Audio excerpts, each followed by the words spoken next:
Thank you for buying our amped IGL. This is a video for the IGL 1.0 configuration, which is for the original SMP Gen 1 Hydras and Infernos and early Jacks. So in the package you will have your IGL of the color choice you chose and a little stamp steel wrench for installation. You also want to make sure that there is an O-ring on the top of here by the threads.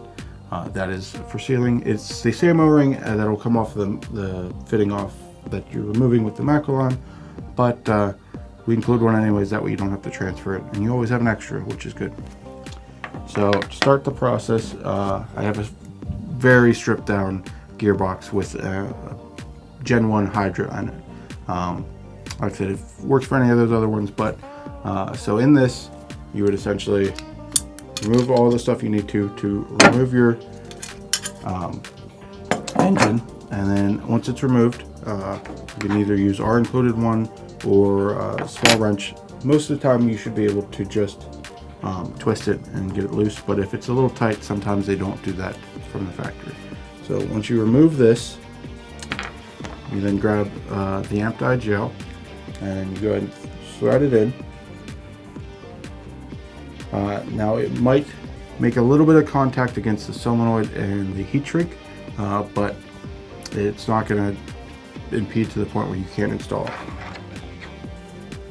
And then you want to go ahead and grab your stamped steel wrench and put it onto the fitting, give it a little twist, reseat it, and give it a little twist. Shouldn't take much, quarter turn or so, just to get it nice and snuggled up, and then you should be sealed.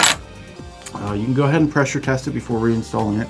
Just hook it up to an air supply, and you can either listen or you can apply soapy water to here to see if it has actually sealed properly. But once you've done that, then you go ahead and reinstall it into your gearbox shell. So you seat the engine back in place, and if you have a very open style gearbox like this, this is a G&G for example, you would coil your grip line down like this, almost into a question mark shape, and then out of the motor gear hole like the Macrolon. But it is going to sort of have a little bit more tension because it's a much thicker hose, so it takes a little bit more to bend in that same shape. But if you have a gearbox that has a lot of reinforcement in it, where essentially any empty space where the gears aren't, it has raised up sections, those do need to be removed and able to get this to fit in there, because those raised up sections do not allow the hose enough room to bend.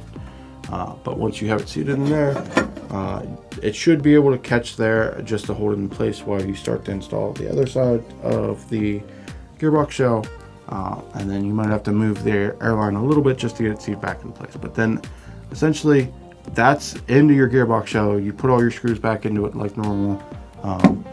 The only other thing you might have to do is on your pistol grip, these don't fit normally through the original pinion gear hole, so you need to enlarge that some.